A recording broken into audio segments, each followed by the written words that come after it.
Olá, pessoal, sejam bem-vindos a mais um podcast Empreender Muda Tudo. Como sempre, aqui com uma história que inspira, com ensinamentos para você que está querendo empreender ou está na jornada empreendedora. E hoje eu tô, gente, com uma mulher poderosa. Vocês vão ouvir na voz dessa mulher que quando eu encontrei ela, eu disse, não, a gente tem que gravar, temos que falar dessa história. Eu já conheço a história, mas não tinha tido a oportunidade ainda de ouvir e vou ouvir junto com vocês hoje. Seja muito bem-vinda, Priscila, ao nosso podcast. Priscila Barnabé, né? Que é o mesmo nome da Empadinha Barnabé. Seja bem-vinda. Isso, Jéssica, Priscila Barnabé. Pois é, eu aceitei o convite, né, quando eu se conheci, eu falei: "Nossa, que mulher porreta, com o dela eu vou participar", né, e você falou um pouquinho também da sua história, que é a história da construtora, eu falei: "Caramba, é um desafio grande, né". Sim, E você quer saber um pouquinho da minha história, né. quero. Eu quero saber quem é Priscila, quero saber tudo. Pronto, eu tenho 52 anos, sou natural de Niterói, do Rio de Janeiro. Moro aqui desde 1995. A gente veio pra cá, eu falo "a gente" porque foi eu e Fred, né, eu tô com ele desde os meus 16 anos, a gente tá uns 36 anos juntos. E a gente veio pra cá com uma representação de pilhas em 1995, com a ideia de trazer pilhas alcalinas, que era de uma marca específica, e quando chegou aqui se deparou com a cultura que não tinha um hábito do pessoal consumir pilhas alcalinas, era muito amarelinha e tal. Hoje em dia todo mundo já sabe, né, que vai estragar seu aparelho e tudo mais. E a ideia de fazer empadinha foi uma ideia para ser uma segunda fonte de renda, para mim ainda ver o que que eu ia fazer para não ficar à toa, porque assim, eu trabalho desde dos 15 anos de idade. Minha família não é uma família, assim, nem classe média, minha família é pobre. E então eu trabalho desde novinha, trabalhava com vendas, fui vendedora de loja e muita coisa do que eu aprendi com vendas em atendimento é o que eu uso hoje em dia, que eu usei desde o iniciozinho para o atendimento da Empadinha Barnabé, padronizando, com um perfil mais gentil de atendimento, tudo, o treinamento é a gente que faz. E a gente veio com essa ideia da Empadinha para ser uma segunda fonte de renda e o nome de Barnabé a gente colocou Empadinhas Barnabé por ser meu sobrenome. E eu comecei a fazer as empadinhas em casa. Agora, se você me perguntar: "Priscila, pô, você cozinhava bem? Você tinha dotes culinários e tal?" Não tinha, eu não fritava nenhum ovo, não sabia fazer nada de cozinha, eu trabalhava, fazia minhas coisas, mas de cozinha não entendia nada. Minha sogra, que é muito prendada, cozinhava muito bem, fazia empadinhas em casa para os filhos comerem e tal, que lá no Rio carioca gosta muito de empada.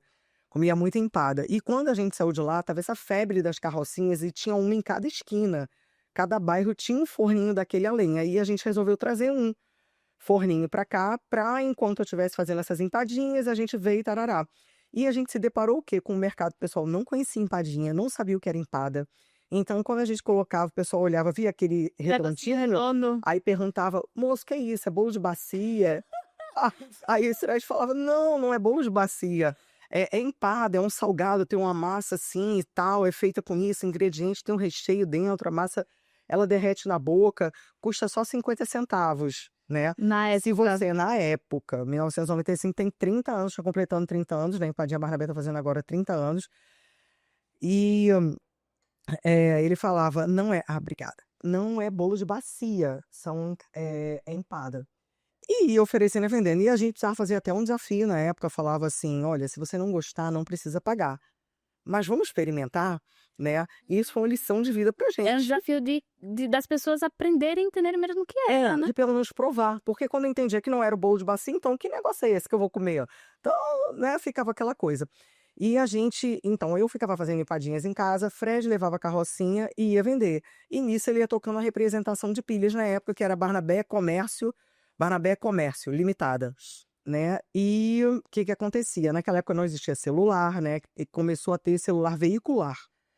E quando a gente chegou aqui, a gente descobriu que o orelhão aqui na Paraíba, em João Pessoa, recebia chamada. Lá no Rio não era assim, ia virar ponto de tráfico, alguma coisa assim, né. Aí Fred: "Que legal, o orelhão recebe chamada". Aí ele tinha um bip, e eu ficava em casa, aquela época telefone fixo era aqueles telefones, né, que você tinha que pagava 20.000, 30.000 numa linha telefônica, você herdava, né, uma linha telefônica. Então ele colocava a carrocinha ao lado, o primeiro ponto fixo que ele colocou foi ao lado do hotel Litoral, ali no Cabo Branco. Sim, eu sei onde é. Tinha uma banca de revista, né, e ele colocava ali a carrocinha, o forninho a lenha, trazia as madeirinhas, né? Era um caixote com a madeira que ele deixava um galão em loja de alvenaria, né? Que o cara fazia móveis e tal, ele ia jogando as ripas ali. Aí Fred ia lá, pagava R$ 10, e quando juntava, ele trazia e botava ali nesse caixotinho. Então a gente tinha um machadinho que também cortava essas lenhas, né? Cortava, ia botando ali, tinha que estar alimentando aquele forno para o fogo não baixar e tal. Mas desde aquela época a gente sempre teve um cuidado de manter os dias certos. Todo dia a gente estava ali, só não colocava na segunda-feira, que a gente tirava a segunda para folgar e ir para a praia e fazer comprar os insumos e tudo mais. Na época a gente não tinha filho, e a gente colocava ao lado do orelhão. Quando eu precisava me comunicar com ele, me comunicava. Pelo bip. Pelo bip, eu mandava um recado pro bip ou ligava pro orelhão. Aí o bip mandava comprar mais farinha e ele já sabia, né? E Era quase um código, não? um código, moça ali. Aí ele ficava ali e tal, mas a gente tinha um cuidado, que era o quê? O cuidado com o cliente, com a marca.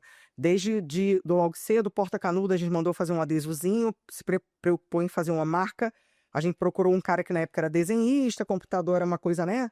Que as pessoas tinham, você não tinha computador em casa e tal. Então ele foi lá, a gente foi lá, mostrou pra ele, ó, empada é isso, a gente quer um bonequinho com uma carinha de simpático, de bonzinho, com perninha, com braço, com alegria e tudo. E o nome vai ser Empadinhas Barnabé, criou uma marca para isso. E criou, foi o primeiro desenho. A gente tem até a história da marca, né? Que era só o azulzão, aí a letra era desenhada à mão. E aí a gente colava isso no porta-canudo, no porta-guardanapo, para o cliente chegar e ter aquela impressão de que era tudo bonitinho, de que era arrumadinho. Isso Lixeirinhas, com só um só dos a carrocinha, carrocinha. o primeiro carrinho. Com o tempo a gente foi vendo que um carrinho não ia dar, né, pra gente sobreviver, ter um padrão que a gente queria. Aí a gente já foi padronizando e colocando uma pessoa para ficar ali no local. Mas uma coisa que a gente sempre teve esse cuidado com o cliente, que eu falo, que quando eu tive mais loja, que eu tive franquia e que eu tive até um franqueado que ele na época, o movimento tá ruim, tá fraco, tá baixo, hoje tá meio parado, fechando a loja mais cedo. A gente, pelo amor de Deus, nessa época da carrocinha, podia cair um temporal, que a gente falava para o cliente, até 11 da noite a gente está aqui. E aí era tema do cliente dele sair de casa e falar, eu vou lá comer empada no Barnabé. A mulher, homem, caiu um temporal. Eles não vão, tá lá, como é que vai estar debaixo de chuva? Aí ele, tá sim, o Barnabé falou que tava até às 11. Eu falei, tá, não tá, chegava, a gente tava, porque era o compromisso com o A cliente. confiança da marca, Da confiança da marca, do cliente saber que a gente falou e a gente tá ali. Não podia estar, ele não pode sair de casa e falar, hoje tá, amanhã não tá, hoje eu tinha que fechar mais cedo, que amanhã eu tinha que ir pra... Isso não existe. E aí a gente tinha todo esse cuidado já naquela época, um cuidado com a higiene, com a organização, tinha lixeirinha, os clientes achavam um máximo, tinha uma lixeirinha ao lado, saquinho de lixo e tudo. E aí assim a gente foi colocando mais pontinhos, mais carrocinhas, né? Mas quando que você, nesse processo, entendeu que ia dar certo e que era para investir? Ou simplesmente vocês foram? Jéssica, no início, assim, você vai trocando o almoço pela janta, né? É. Você não vai vendo lucro, você não vai vendo o dinheiro sobrar, o que já entra, você vai comprando de mais insumos, então você vai meio que acreditando. Você vai sentindo, a gente fazia contas num caderno, porque Fred, o pai dele, tinha um escritório de contabilidade, então ele sabia que tinha que fazer um livro caixa, então ele fazia, ó, sobrou tanto, mulher. Sobrou tanto. No caderninho, tanto que a gente tinha todos esses dados. Aí ele, ó, tá dando tanto, não sei o quê. Só que você não vem nada assim que te motive muito. Mas assim, a gente foi acreditando, foi gostando, e uma coisa que me chamava atenção eram as pessoas falando, nossa, é uma delícia. As pessoas queimavam a boca, porque o forno a lenha ia a uns 300 graus. Então a pessoa ia morder, a gente falava, cuidado que tá quente. As pessoas falavam, nossa, que delícia. Cuidado, porque tudo aqui em João Pessoa, eles falavam muito isso pra gente, e eu nunca esqueci. Cuidado, porque eu era jovem, eu tinha 22 anos, né? Nem filho tinha. Ele, cuidado, porque tudo que começa aqui começa muito bem, começa a ganhar dinheiro e desmantela. Aí começa a ficar ruim, acha que já tá. Então aquilo ali foi uma questão de a gente sempre Chamado, manter. né? Até hoje a gente mantém essa sandalinha da humildade. Tive loja, tive franquias, tenho uma fábrica hoje em dia, mas eu acordo e trabalho todo dia como se eu não tivesse dinheiro nenhum para pagar os boletos. Eu acordo meio que desesperada e com uma sede de criar uma coisa nova, de estar fazendo melhor. Eu tenho um nível de insatisfação muito grande que, tipo assim, para mim nunca tá bom, nunca tá legal. Eu sempre acredito que, assim, sempre tem algo a melhorar no atendimento, melhorar na qualidade, melhorar no serviço, melhorar em tudo. Então, assim, tá legal, o cliente tá achando bom, mas eu até é um problema porque eu não consigo curtir muito "Ah, vamos curtir que agora tá uma coisa muito legal, agora ficou bom". Não, eu acho que você não pode se acomodar. Eu acho que zona de conforto sempre é uma zona de perigo. Quando você se acomoda, você acha que o seu é melhor. Tanto que a gente nunca deixou vir o pessoal de agência de publicidade na época, uns anos atrás, falava assim: "Ah, vamos botar a melhor empada do". Não, melhor empada nada. Quem tem que dizer isso é o cliente, não sou eu. É muita pretensão ficar dizendo que a minha empada é melhor. Não. É o cliente que, se ele disser isso, maravilha, super bem-vindo. Mas eu dizer que a minha é melhor do mundo, que não sei o quê, que é isso, gente? Vem alguém e faz melhor. Então, eu acho que a gente tem que estar sempre em busca de melhoria, Melhoria, sim. né? Então, eu sou eternamente inconformada. É até difícil para quem trabalha comigo, porque assim, nunca tá, eita, o foi maravilhoso, não sei o quê. Eu já que terminei um negócio, cumpri uma meta ali, já tô.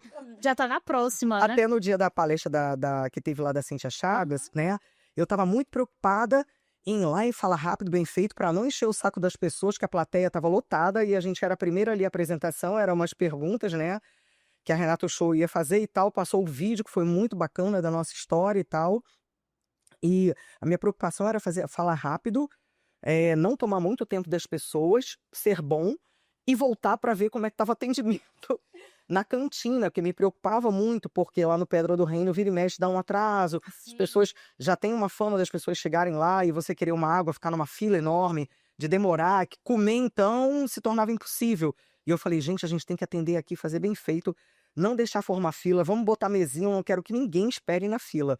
Quero que a água esteja gelada, quero que tudo seja melhor para o cliente. Então eu estava ali, mas a minha cabeça estava No no atendimento. atendimento. Tanto que eu falei, fiz tudo direitinho, agradeci, desci e fui lá pra cantina pra ver quando eu estava. Cheguei lá, já me deparei, Fred, Priscila, 40 caixas de água, já não deu vencimento, acabou tudo. Eu sai correndo pra comprar.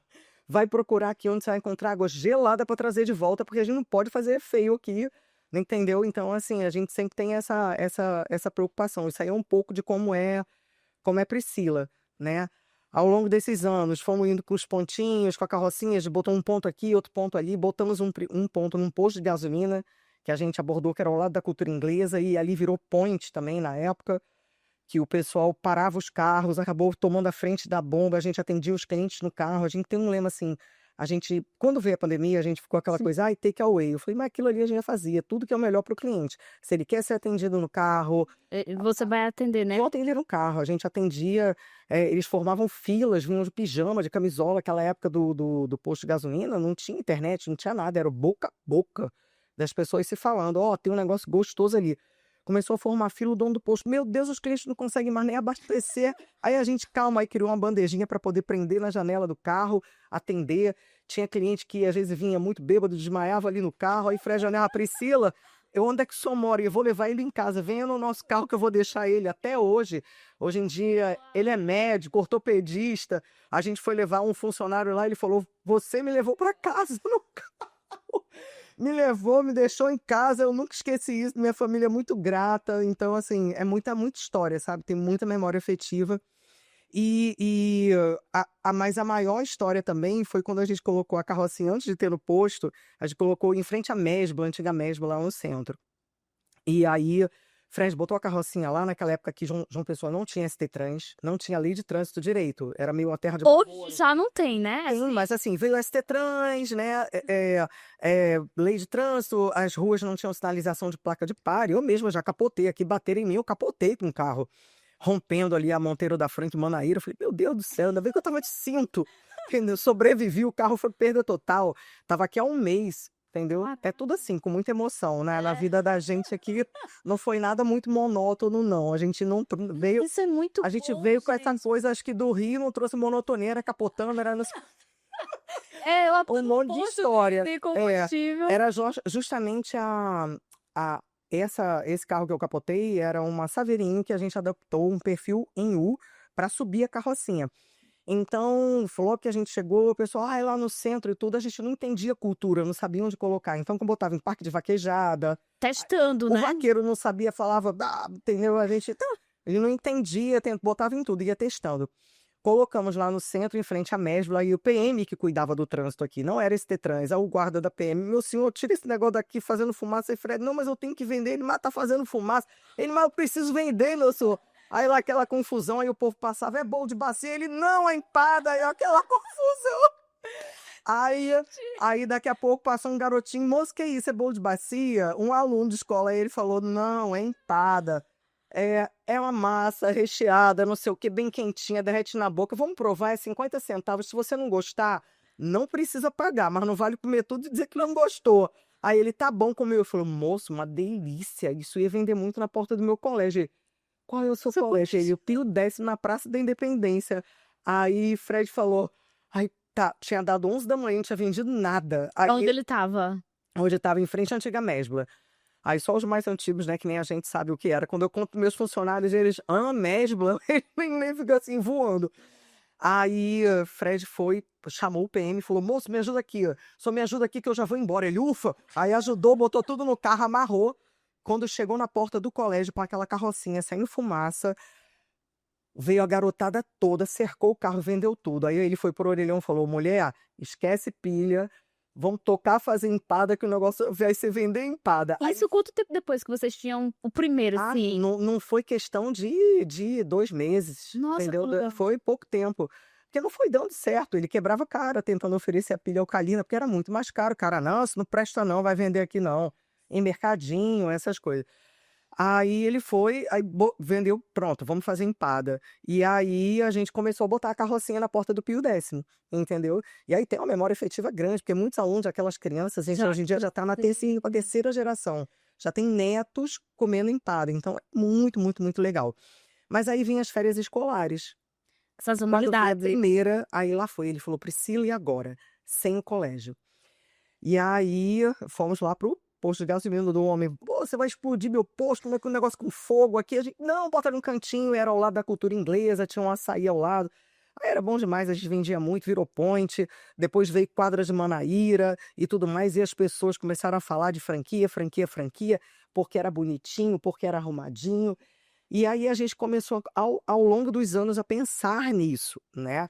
Porque E já aí, viu toda essa questão de ir padronizando, e deixando bonitinho. E isso era chamava a atenção das pessoas. isso, Mas chamava você atenção. sabia o que era franquia ou não? Já existiam franquias e tal, mas a gente, né, foi devagarinho. Quando foi em 2005 que a gente abriu a nossa primeira. Mas antes de abrir, a gente passou mais de 5 anos filiado em 2000, que foi quando eu tive meu primeiro filho, morando na casa aonde eu fazia empadinha. Eu dava mamar, olha a situação. Eu achava que eu era Mulher Maravilha. Primeiro filho, uma cesariana, morando no trabalho, a cozinha era embaixo. A gente fala assim, pessoa pensa que era arranjado. Mas a primeira visita da vigilância sanitária lá, quando ela entrou, ela ficou assim, ó. Uau! Tudo organizado, a parede azulejada até o teto. Era uma coisa que era meio que rara aqui. A gente tinha um resfriador de alimentos, que era para dar choque térmico no alimento, a ajudar a matar bactérias e tudo mais, para poder mandar para refrigeração. Porque você não vai guardar algo quente que saiu da panela, né? Uhum. Destempera tudo que tá dentro. Aí a gente trabalhava lá, tudo organizadinho, mas eu tive meu primeiro filho lá. E aí, Fred, eu dando mamar, e Fred, Priscila, apareceu um monte de alho na lixeira, estão jogando alho no lixo, trazia os problemas para mim. Eu tava que aquilo ali fazia parte da vida. Tipo, manda que eu aguento, entendeu? E isso aí começou e era uma casa em Manaíra, uma casa de primeiro andar, onde a gente produzia as empadas e fazia. Então a gente já estava nessa época pagando um consultor de franquia, já tinha se filiado à ABF, que é a Associação Brasileira de Franchise, e a gente estava pagando um único consultor, porque aqui em João Pessoa nem advogado entendia de franquia na época de franchise. Hoje já ainda é difícil imaginar. Hoje ainda é difícil. Há muito Tem tempo muita atrás. gente, né, que acha que entende, que se enxere, mas você ainda encontra gente mais tarimbada em Recife, alguns Sim. escritórios Sim. bacanas lá. E a maior parte mesmo era em São Paulo na época. E aí esse consultor que tinha em Recife, filiado à BF, ele era um cara de São Paulo que morava lá, tinha feito, né, tava vivendo lá. Contratamos ele, na época a consultoria era uns 20 e tantos mil reais, isso aí pra gente, hoje em dia acho que era uma coisa assim em torno de 200 mil, eu nem sei quanto que seria na época, comparado com hoje, mas era muita grana pra gente, e a gente foi pagando aos pouquinhos e tal. E a gente foi vendo, na realidade, eu falei, Fred, a gente não tem condição de ser franqueador agora. Eu com filho pequeno, a gente ainda mora na casa, porque para fazer tem que fazer bem feito. Aí eu falei, vamos segurar. Então a gente segurou. Por quê? Porque o consultor, ele na época, cada franquia, ele olhou pra gente, viu a gente, né, lá Falou: "Não, não se preocupe com isso, temos o contrato, vamos vender as franquias, você se preocupe em fazer empada e eu vendo franquia". Aí a gente olhou assim e falou: "Não", né, porque ele ficou revoltado. Porque ele queria um Chateado porque ele queria percentual, ele né? ganhar 5%, que era R$ 5.000, na época, em cada franquia que ia vender. Só que a questão não é só a grana, não é o dinheiro, é a sua marca, é você fazer bem feito. É a E é o entrega, né, respeito posterior. àquele franqueado, ao investimento que ele vai fazer, que muitas vezes é uma grana de uma herança ou de uma vida que ele juntou. Aí a gente falou: "Não, a gente não vai fazer". Aí somente 5 anos depois, em 2005, quando eu já tinha me mudado, foi aí que eu já tinha tido meu segundo filho, que aí eu falei: "A gente não comportava mais", que aí já foi em 2003 para 2004, que a gente não comportava mais estar lá, morando lá. Aí a gente se mudou, saiu da casa e a casa inteira virou escritório em cima e E toda uma fábrica. estrutura, com câmaras frias e tudo mais. Saímos de lá, ampliamos. Aí sim a gente abriu a primeira franquia, que foi no Tambiá Shopping em 2005, seguindo à risca toda a cartilha da BF, que existe uma lei de franquia para você seguir. Hoje em dia e antigamente era um negócio muito mais, assim, cuidadoso, mais reservado. Hoje em dia, até quando você for investir numa franquia, você tem que pesquisar muito, ter muito cuidado. Porque antigamente você precisava ter 2 anos de CNPJ e já ter dados, já ter quebrado a cara com 2 anos de CNPJ com o seu negócio maturando ali, e você já ter número, ter dados de faturamento para mostrar que aquilo ali realmente vai ser franqueável e rentável. Hoje em dia não, eu tenho uma ideia aqui com você, conversando, tomando um café, Não, a gente foi fazer me franquia fili Pix aqui, é faço uma top. franquia aqui e acabei, você não precisa nem ser filiado à BF, não precisa ter mais nada, É, né, porque a BF você faz faculdade, franchise, tem milhares de coisas, cursos, treinamentos, exato. a gente paga até hoje uma mensalidade de 600 e poucos reais e tá afiliado. E na época era bem engraçado, porque a gente, assim, né, pouquinhas lojas, 4, 5, 6 lojas, não sei o quê, e indo para as convenções da BF, junto aos grandes franqueadores do Brasil. Então a gente ia no final de ano para as convenções, participava de eventos lá. Nessas convenções estavam lá, assistimos palestras, cara, do fundador do Boticário, escutei a história do Boticário, como tudo começou, que era uma lojinha numa rua, num beco sem saída que dava para um motel. E as mulheres entravam para ir para o motel com o amante, ele contando, o fundador, o senhor, não lembro o nome dele mais, que as mulheres entravam para aquela rua ali para ir para o motel com os amantes, mas aí a deixa de ter entrado ali era ir na farmácia dele de manipulação Nossa, foi e estratégia. comprar os perfumezinhos, os negócios. E olha que legal, o primeiro perfume dele, que foi o Lavanda Pop, que era aquele frasquinho redondinho, lembra?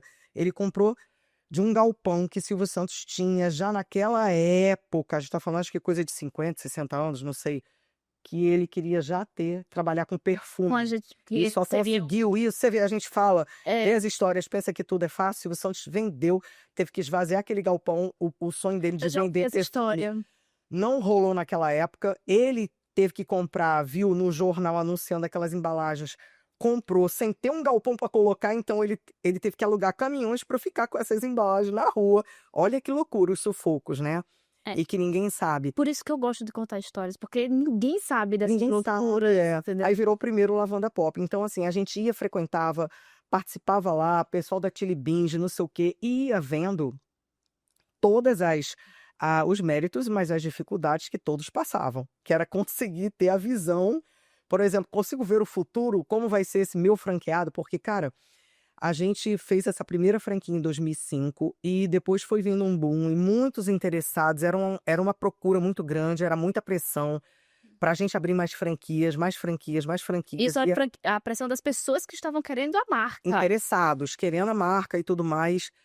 E assim, a gente segurando, segurando, segurando, porque mal ou bem ainda era naquela estrutura. Então, quando foi em 2011 para 2012, dezembro de 2011, a gente se mudou. Mas foi fácil? Não foi. Primeiro, a gente vendeu aquela. Não, foi tanta novela. Ah, meu tá. Vamos lá. Eu morava numa casa em frente, ali eu morava numa casa pequenininha quando eu me mudei para cá. Fazia as empadinhas. Em frente, a minha vizinha tinha uma casa de esquina com Monteiro da Franca, primeiro andar, era Juvenal Mário da Silva com Monteiro da Franca. E aí ela via a gente cuidando muito bem de uma casa alugada, botamos grama e tudo mais, aí ela ficava assim, uau! Como assim? E eles eram do sertão, tinham uma fazenda lá, e aí ela vinha, procurava a gente e falava: quando eu voltar para o meu sertão, para minha casa lá no interior, para minha fazenda, que meu marido quer ir para lá, A minha casa eu vou alugar para vocês, porque vocês cuidam. A gente não tem dinheiro não para alugar a sua casa não, uma casa muito grande, tarará. Resumindo, quando ela foi, chamou a gente precisava de mais espaço, fomos. Fomos para essa casa de primeiro andar, que era essa que eu me falei que eu tive filho lá. Quando chegou, numa certa época, a gente falou viu que não ia conseguir mais estar lá. Então o Fred ficou muito preocupado, a gente procurando terreno, queria construir uma fábrica maior e tal, a gente precisava de espaço. Sendo que, para ter um incentivo aqui, na época, a gente tinha que ter uma fábrica no bairro das Indústrias. E no bairro das Indústrias não tinha saneamento. Você podia ter lá algo de costura, para fazer boné, fazer tudo, mas não algo para Alimentício, né? alimentício. Aí veio, não, você tem que fazer um financiamento, comprar uma máquina, que na época era R$ 15.000 a máquina para tratar o esgoto. Aí eu falei, Fred, pô, ou a gente vai tratar, cuidar de merda, ou a gente vai fazer comida. Eu falei, meu Deus do céu, vai comprar uma máquina para estar me preocupando para tratar o esgoto. Eu falei, Jesus do céu, esquece. Aí a gente, ele, pô, a gente tem que se mudar. Aí ele, lembra que antigamente era no jornal, aí ele viu nos classificados um terreno para vender em Cruz das Armas. E aí ele, Priscila, esse terreno aqui legal, custa cento e tantos mil, não sei o quê. Eu falei, pô, mas a gente não tem. Aí, não, detalhe, essa casa em Manaíra, a gente não estava alugando, não. Ela quis vender a casa pra gente, a gente comprou a casa depois. Ficamos sem um tostão. A gente passou tanto aperto para comprar essa casa que eu procurava R$ 1 dentro de casa e eu não achava. Eu ficava desesperado, isso já com filho, você não tem noção. É uma loucura. Vendeu o carro, vendeu não sei o quê. O único carro que ficou foi a Kombi, que era para levar as empadas e ainda era para levar o menino na escola. Menina, era muito sufoco, mas compramos a casa, honramos tudo direitinho. E aí, quando a gente viu esse terreno, aí a gente falou, vamos vender a casa e tudo mais. Vendemos a casa, compramos, era uma antiga empresa de ônibus, toda fechada, no paralelepípedo e tudo, né? Mas a gente não conseguia aproveitar a estrutura dela, então a gente teve que construir do zero. E fizemos todo o projeto. Pegamos um financiamento no Banco do Nordeste, que para pegar o financiamento a gente teve que colocar uma casa, não foi algo assim fácil. Se você não tem, até hoje, se você não tem, bens para dar como se garantia. você não tem um bem para dar como garantia, não Você tem não nada. tem A história nada. cresce, Nordeste também é uma doce ilusão. É. Aquilo ali, a gente pegou a casa da minha sogra lá no Rio, colocou no Banco do Nordeste, aí saiu um financiamento de 550 mil. Parecia muito, né? Só deu para elevar para o piso, para não ter, se houvesse alguma inundação, não inundar a cozinha, fechar o telhado. Quando fechou o telhado, acabou o dinheiro todo. E olha que o projeto o arquiteto tinha feito com 2 paredes, era todo vaidoso, pegou um dos melhores arquitetos aqui na cidade para ficar bem feito de acordo com a legislação. E tal, resumindo, acabou o dinheiro, Dinheiro. porque o projeto, na realidade, era um projeto de quase 2 milhões e não 550 mil. Foi aí que Fred aprendeu a ler planta. A nossa faculdade foi a vida. Você sabe que a gente não tem nível superior. Tudo que a gente aprendeu foi erramos aqui. Nunca mais a gente quer errar. Daqui para frente, isso aqui não vai errar. E a gente é em busca de conhecimento, né? De informação, de aprender, de conhecimento.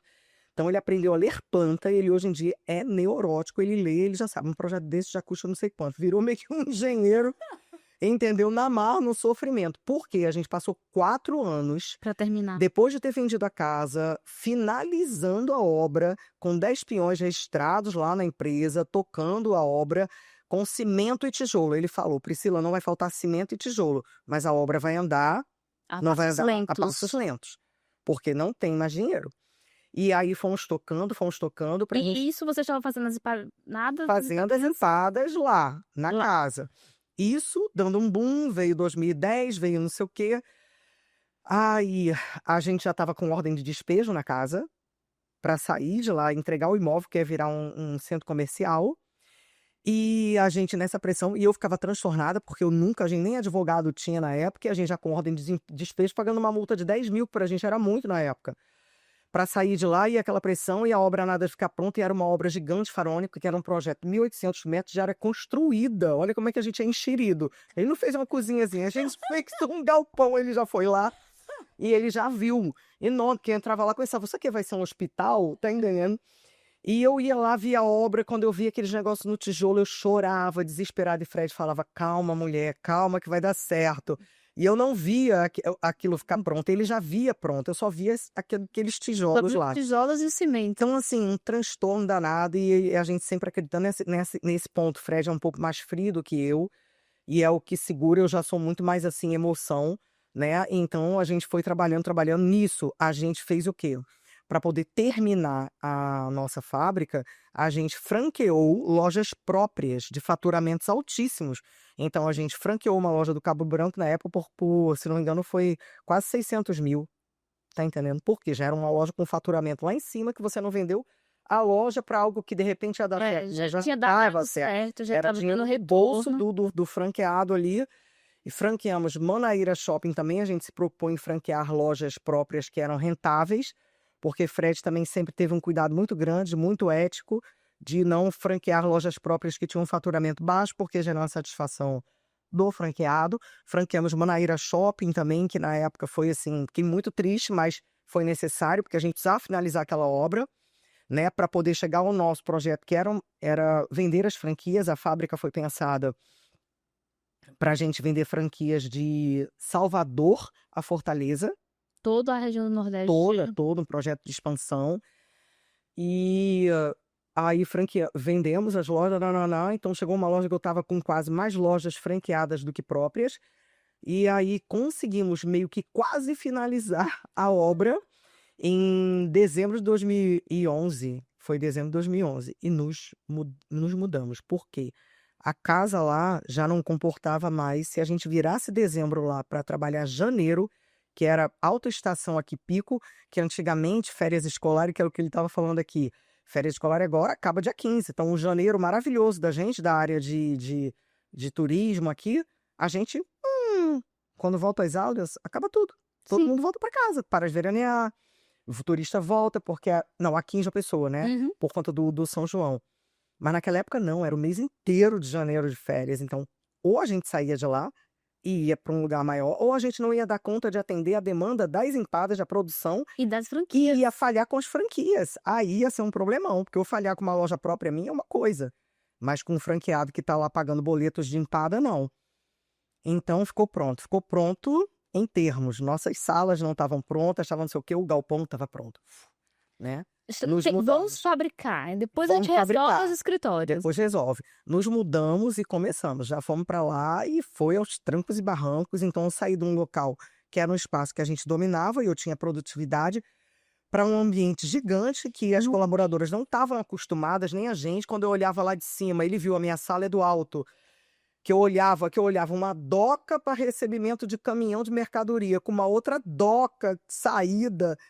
E assim, e eu olhava, eu chorava e falava assim, meu Deus, como eu vou controlar isso tudo? Como vai ser agora? Né? E a gente perdeu muito em produtividade, Porque porque tava cadê a espátula? A espátula tá lá! A espátula que tá lá do outro lado, dali a uns 100 metros ou 200.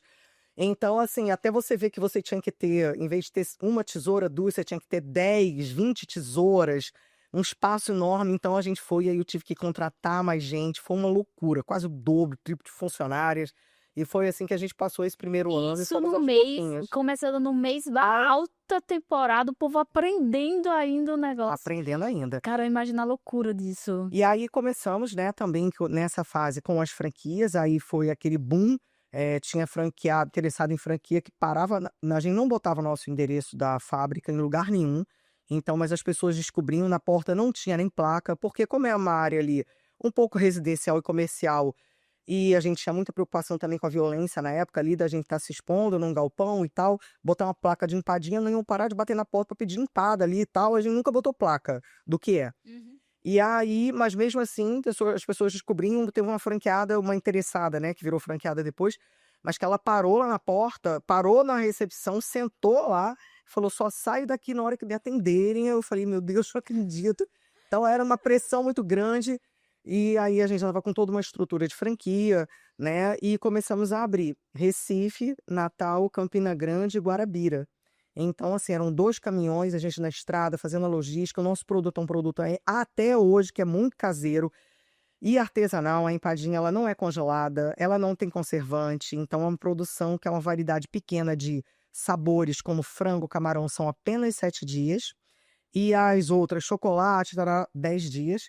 Então, assim, a gente tinha que sair com um caminhão e entregar 2 vezes na semana.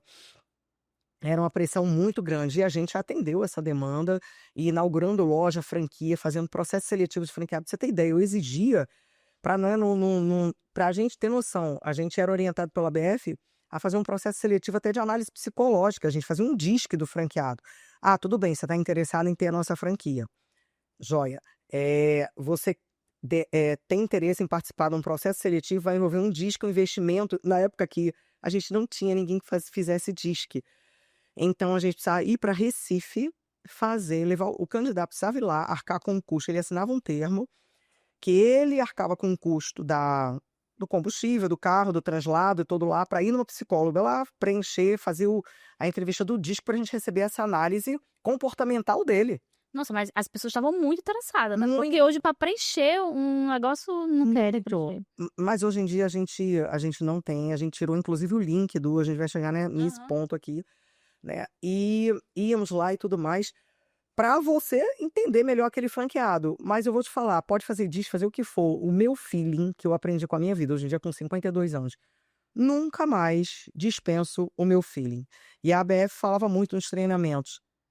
Antes de fechar qualquer coisa, vá tomar um chopp com esse interessado, vá conviver com ele mais, passeie, vá tomar uma cerveja, vá comer uma pizza, vá não sei o quê, que você vai sentir como é que ele é, certo? Então, assim, foi tudo um aprendizado muito grande. Hoje eu posso dizer que a gente, assim, tem um know-how gigante em franquia, dá para fazer uma consultorias em franquia. Inclusive, na época, a gente foi o primeiro franqueador aqui de alimentação. Eu acho que aqui teve de bolsas, tinha tido, acho que é Sueldes, né? Sueldes, que foi de bolsas e carteiras, mas de alimentação fomos nós. Então, alguns outros daqui se aventuraram também, sofreram bastante. Alguns estão sofrendo até hoje, porque um passo dado, muitas vezes, para você voltar atrás, isso tem um custo.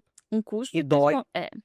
Principalmente, eu acho que dar o passo para trás, às vezes, não é nem o custo, é o ego também, de poder admitir. Junto os dois. E, cara, vou dar um passo aqui para trás. Você já chegar nisso um dia.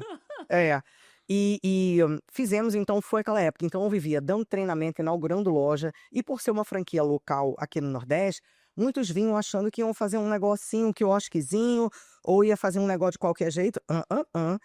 Primeiro você tem que dar uma circular de oferta para ele entender, saber tudo que vai vir, pré-contrato, porque na circular ele precisa entender que ele vai ter que ter um fundo de caixa, ele tem que ter para o primeiro estoque dele inicial, não é só aquilo ali.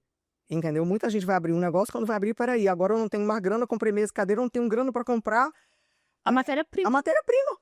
Né? A gente se deparou em Natal com um restaurante lá que estava fechado porque ele fez tudo, quebrou no meio do negócio e quando ele ia inaugurar, ele não tinha mais dinheiro para matéria-prima, para contratar para nada, entendeu? Então, assim, a gente treinava o franqueado, funcionários dele, eles ficavam muito chateados de ter que, com quase um mês de antecedência, já estar com os funcionários treinando e com a carteira assinada, porque você não pode pegar os funcionários, trazer funcionários de Natal para cá, para passar 15 dias, 20 dias treinando, não tinha loja lá. Então, eles tinham que vir treinar aqui, assar empada aqui, fazer tudo aqui. Então, tinha a hospedagem, que a gente tinha que exigir que fossem condições decentes para aqueles funcionários estarem hospedados. Não precisava ter nada com luxo. Mas também não venha querer botar no canil do pitbull que tem ali no Jacaré. Teve um que tinha um canil que ele criava pitbull no Jacaré e ele queria hospedar os funcionários dele lá. A gente falou de jeito nenhum, então a gente tinha que ter todo um cuidado. Um grau de exigência bem alto. Uma loucura, porque assim, a pessoa quer ter a franquia, ele quer investir, mas muitos não têm um perfil para isso. Então a gente falava, você está se identificando com a marca e com o produto, mas você tem que se identificar com a operação. Então a gente também, antes de fechar, porque a gente não queria só a grana dele, uma taxa de franquia, ela entra uma única vez, é igual o Bolsa Filho. Faz um filho, você recebe ele. Mas e aí, ele vai criar seu filho pro resto da vida? Não, entendeu? Então, assim, não é bem por aí. Então, a gente falava, venha vivenciar a operação. Você sentir como é que é você fechar uma loja 10, 11 da noite, o funcionário não tem ônibus para voltar para casa, o que acontecer com ele no trajeto casa-trabalho, a responsabilidade é sua. Se ele for assaltado, atropelado, ou o que for, eu falei, tá preparado para isso? Ou não tá?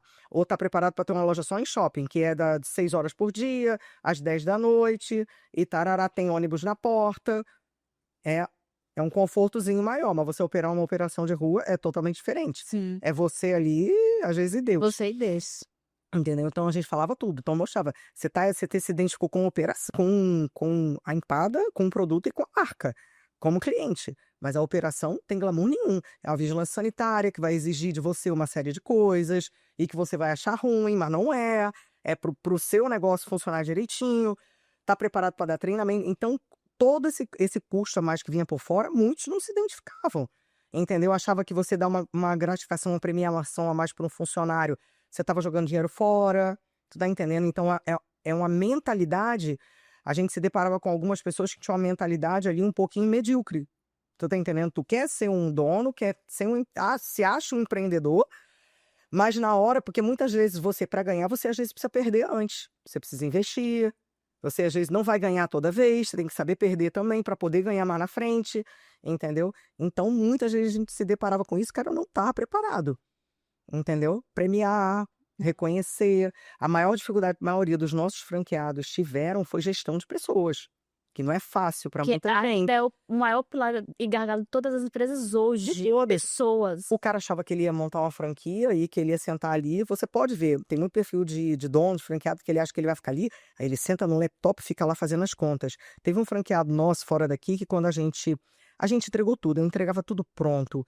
Projeto arquitetônico faz parte, né? Mas a gente entregava a equipe toda treinada, os funcionários até cantando e dançando, pra você ter ideia. Saiu loja feliz, tudo inaugurado. Uma semana depois, quando a gente chegava na loja, tudo mudado. Já tinha tirado. Teve uma esposa de um franqueado que tirou o funcionário do caixa e ela mesma ficou no caixa. Porque na ideia dela, ela estava controlando o dinheiro. Apurado não é lucro. Apurado, o que entra, ela não entendia. Aquilo ali é um dinheiro do fluxo de caixa, mas aquele dinheiro que entrou ali não é lucro, não é para você gastar. É para você pagar boleto, para você comprar matéria-prima de novo, pagar salário, manter a operação. Então era uma loucura. Não, sai daqui, tirou. Então, na época, a gente atendia com umas comandinhas de mesa, de papel, na canetinha, né? E quando eu cheguei lá, não precisa anotar. Tinha que anotar o nome do cliente, jamais para criar aquela coisa, chamar o cliente pelo nome, né? Ó, dona Jéssica, seu pedido saiu agora, tá aqui, tarará. E aí, cortou tudo, modificou o negócio todinho. Uma semana depois. E assim, você precisa dar um lanche, um valor em dinheiro, que a gente era na época, hoje em dia é dentro de um cartão de alimentação. E a gente já tinha todo o treinamento, já treinamento de RH, treinamento de marketing, era tudo, o franqueado era treinado, mas ele começa a querer fazer do jeito dele. E a gente, quando chegou lá, quando eu vi atrás da porta, estava atrás da porta assim, de hoje em diante está proibido, como é que se chama? Retirar o dinheiro para o lanche, não sei o quê. Vai ter que comer 2 empadas, porque o valor na época não tinha determinado na convenção coletiva qual era o valor. Então a gente botava a nossa moeda era empada, então a gente falava no valor de 2 empadas, para que ele ficasse sempre atualizado, conforme a empadinha aumentando e aumentando esse valor do que ele ia retirar. Por dia, 2. Ela achava que dando o dinheiro ela estava tendo um prejuízo, então ele teria que comer a empada. Eu falei, você não pode fazer isso. Ela vou eu notificar franqueado. Falei, você não pode obrigar o funcionário a comer o seu produto. Ele tem que comer de bom agrado, quando ele quiser. Você vai dar ele o dinheiro, ele vai fazer o que ele quiser com isso. Inclusive comprar, se ele quiser. E foi na época que até o McDonald's começou a ter vários problemas em relação a isso, porque tinha aquela história de obrigar o funcionário, ele dava um McLanche feliz, questão de saúde, da saúde alimentar, não sei o que, um monte de problema. Eu falei, gente, então assim, era muita dor de cabeça, muita coisa para você controlar. Variáveis que você nem imagina que são possíveis de existir. Nem imagina. E assim, como a gente era a única franqueadora aqui local, acabava rolando um certo assédio, né? O pessoal vinha, queria ver nosso contrato de franquia, achava que aquilo ali não era normal, franquia aqui, não franqueador e tal, entendeu? Era uma novela mexicana. E a gente tinha que cuidar muito, porque como a gente era pequeno, qualquer coisa, besteira que um franqueado... Teve um franqueado que ele depositava o FGTS só quando o funcionário ia ser demitido, que deu um problema pra gente. Tá entendendo? Então eu passei a ter que ter. E eu nunca fiz isso, nem na época que a gente era ambulante. Nunca trabalhei com ninguém sem carteira assinada. Então, assim, eu tinha que fiscalizar as minhas lojas franqueadas. Eu tinha que ter uma equipe aqui. Lembra que aqui saiu uma equipe do PROCON, Vigilância Sanitária, Ministério Público, bombeiro? Eu tinha que ter uma equipe quase assim para fiscalizar as lojas. E é assim que um franqueador que zela pela marca, ele faz.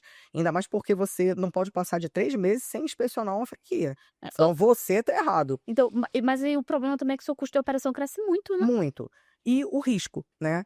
Então, uma vez eu me deparei, a gente chegou numa loja franqueada e ela estava com um ex-colaborador meu, trabalhando com ele, tirando férias de outro, recebendo seguro-desemprego.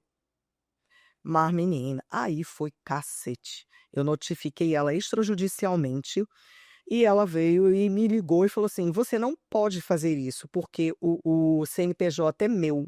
Eu falei: maravilha, o CNPJ é seu, mas a marca é minha. E você só tem uma concessão para utilizá-la. E tá no contrato. O que você fizer de errado daqui para frente, qualquer situação dessa, você vai perder a franquia pelo talo, que eu vou te colocar na justiça, entendeu? E você vai estar quebrando uma cláusula contratual. A marca é minha, não é sua. E quando houver qualquer problema com a marca, todos vão vir em cima da gente, como já aconteceu quando teve um problema com uma loja franqueada, que foram lá, houve uma denúncia, chegou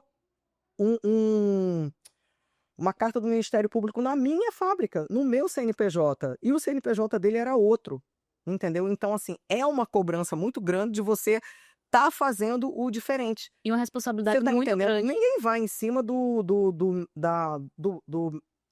boticário, lá na sede, não sei o quê, se o franqueado dele faz uma besteira trabalhista ou com o Procon, alguma coisa aqui ou em qualquer lugar do Brasil. Mas aqui a gente ainda tinha essa pressão, então o nível de responsabilidade era muito maior, entendeu? Porque isso acontecia. E ela ficou pianinho ali, porque eu falei: olha, e outra coisa, eu nunca precisei trabalhar com um funcionário sem a carteira assinada na minha vida, nem na época que a gente era ambulante, que a gente tinha uma carrocinha, que dirá você com uma loja, entendeu? Falei: pelo amor de Deus. Então, ainda tinha essa questão de você ter que estar com tudo muito alinhado e não poder dar uma bobeira, porque Pois uma é, e besteira que também ter fizesse essa firmeza para ter poder essa firmeza. E isso acabava vindo para mim. Porque nem meu supervisor, tinha um supervisor com MBA e tarará. Supervisor não, era um diretor de franchise. E o cara, ele parecia mais dono da empresa do que a gente, entendeu? Porque era, né, bem apessoado, falava inglês, aquela coisa toda e tarará, com todo um know-how. Mas na hora do vamos ver, era a Priscila que tinha vamos que ir. lá dar o Fred já era um pouco mais flexível, o franqueado vinha com a história de Fred, pô, você tem que ser um pai, mas o pai, ele tem que saber cobrar. Tu tá disciplina. entendendo? Então aí vem umas coisas, começou a inadimplência e tarará, e a gente aprendeu, porque a gente foi muito paizão. Então a gente se prejudicou porque a gente acabou mantendo o envio das empadas dos produtos. Pronto, você tem uma lanchonete, você compra Coca-Cola. Se você não pagar o boleto da Coca-Cola, ela te entrega. Não. Então levou um bom tempo para Fred suspender. Que a gente o quê? Agia com amor à marca. Não, peraí, meu cliente pode chegar nessa loja e não ter empada, entendeu? Então aí você se ferra, É. né? E aí chegou num ponto, um patamar de valores muito altos, e aí Fred um belo dia suspendeu. Eu sei que esse franqueado, na época, ele conseguiu num domingo, naquela época não existia Pix, ele conseguiu fazer uma transferência, falou com o gerente dele do banco, ele pagou o que devia no domingo. Tudo que ele não Segunda-feira o tinha, caminhão já estava na porta dele. tudo que ele disse que não tinha Era condições de só pagar. ter entregue o produto empada que a gente tinha, assim, minimizado muito dos nossos problemas. Então, quando a gente teve nossa crise financeira não foi fácil, mas foi gerada por nós mesmos. Então eu falava: Fred, enquanto você culpar o franqueado que ele jogou para colher. Ele tentou. Ah, que você é um pai, é que não sei o quê, entendeu? Ele tentou. Então, essa A gente que foi deu gerada ok por nós mesmos, com o nosso ok. Não, tudo bem, então pode continuar sem pagar que eu continuo te mandando empada. e Tu tá entendendo? Então, enquanto o Fred ficava achando que a culpa era deles, dos franqueados. ele não entendeu que o problema estava na gente, na nossa gestão, entendeu? E a gente, aos pouquinhos, foi vendo que a gente estava trabalhando muito e para manter as próprias lojas franqueadas. Eu cheguei num ponto aqui que eu tinha que fazer reuniões mensais com os funcionários dos franqueados, dar treinamento e tal, não sei o quê, para o negócio não desandar. Porque havia uma diferenciação que o próprio cliente sentia do atendimento das nossas lojas próprias, porque assim, é muito da forma como eu lido com eles, entendeu? A vida tá fácil, o salário não é o dos melhores do mundo, mas tem muito do reconhecimento e a forma de lidar. A gente tá junto ali numa conexão, quem trabalha comigo, os meninos sabem, a gente tá ali, eu faço tudo que eu posso, eu cuido, contem comigo, mas também não vacila comigo, porque eu também não vou aceitar. Então, assim, tem todo essa coisa alinhamento. meio de alinhamento, é meio que mãezona, Entendeu? Eu tô com um gerente agora, ele fala assim: "Meu Deus, não preciso, só vai mandar ele pra fisioterapia". Eu falei: "Eu vou, o bichinho tá com a dor no quadril, tá com dor. Vão encher ele de remédio, eu vou mandar ele pra uma fisioterapeuta que é amiga minha, ela vai tratar dele, mas isso aí não é daqui". Eu falei: "Mas ele tá com dor e ele não vai ficar bom, então eu vou ajudá-lo". Falei: "Ele vai pra Bahia de bicicleta e volta pra trabalhar. Esse cara merece que eu faça tudo por ele". Tu tá entendendo? Então, assim, eu tenho essa noção, mas eu também não sou mais tão, eu já fui muito Madre Teresa de Calcutá, me ferrei muito por isso também, porque muitas pessoas também não dão valor a muita coisa que você faz, então você Sim. tem que ter esse equilíbrio. Eu acho que o equilíbrio está em tudo, né, em tudo na sua vida, tudo, Sim. desde a alimentação, tudo, inclusive na gestão. Então, a gente com o tempo foi vendo que era muito melhor a gente não abrir mais franquias, trabalhar as que a gente já tinha. Nisso a gente já tinha assumido as operações de Recife, passei 10 anos em Recife. Em 2014 a gente recomprou as lojas de Recife e começou a assumir a operação. Então minha vida estava em passar 2 a 3 dias da semana em Recife e deixar tudo aqui. Minha faga, minhas lojas, meus filhos, minha cachorra, minha casa, entendeu? Minha vida e, assim, a vida lá em Recife é mais É complicada, mais puxada, mais difícil. Fred ia naquele trânsito e a gente já ficava alucinado, estressado, né? Fred é baixinho, pequenininho, e tava um cara brabo. E eu voltava aqui, o dia seguinte que eu chegava de Recife, eu não era mais ninguém, eu não era gente pra trabalhar, pra fazer mais nada. Ia lá, sempre resolvendo muita coisa, tarararará, e a gente se empenhando em manter a marca lá, mas um custo muito alto. não só o custo de vida mesmo de O vocês, custo né. de vida da gente e o custo de vida da loja lá, nossa loja no Shopping Recife, ela tinha a gente, quando tiraram os descontos, foi 28 mil fixos, de custo fixo no Shopping Recife. Não dá.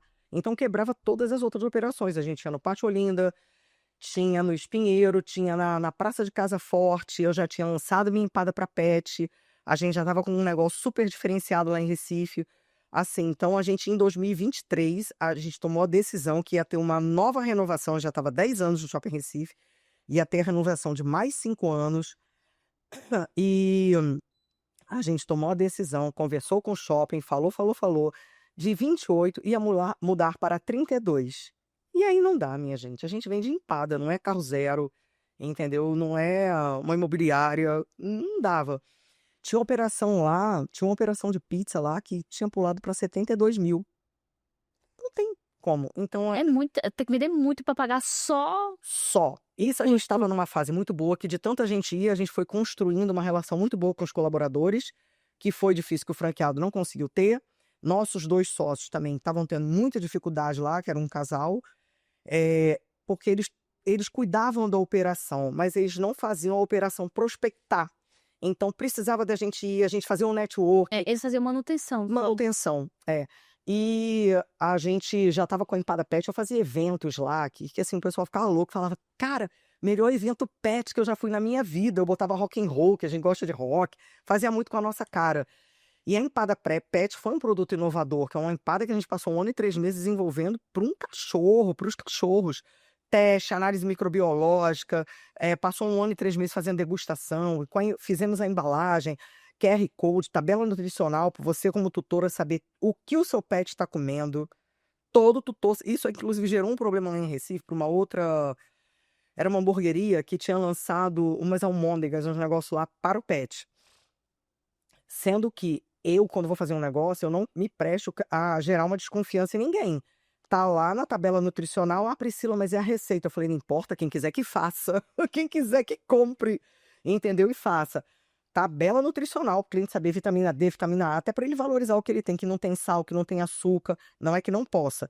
Mas como o cachorro já tem a alimentação dele normal, já tem o sódio na alimentação, a gente na nossa consultoria achou por melhor não Não colocar, colocar. né, porque você tá adicionando a mais, né, sobrecarregar o rim dele. Hoje em dia eu já entendo um monte de coisa de pessoas, já é uma loucura. Eu ia pra pet shop, discutia com o veterinário, porque o veterinário, para entender de alimentação, ele tem que fazer a cadeia de alimentação é muito pequenininha na faculdade, então, assim, é uma coisa muito só por alto. Para ele entender, ele tem que fazer uma especialização. E aí eu entendi, a nossa veterinária, ela tinha nutrologia e endocrinologia animal. Então a conversa que eu tinha com ela já era outra. E fora a Natural Pet também, que me ajudou a desenvolver as empadas também, ela já trabalhava com alimentação natural para pet, já entendia muito mais que muito veterinário. Teve veterinário que eu chegava lá para mostrar a empada pet, ele falava: "Mas diga aí, qual a quantidade que o cachorro pode comer. Eu falei, como?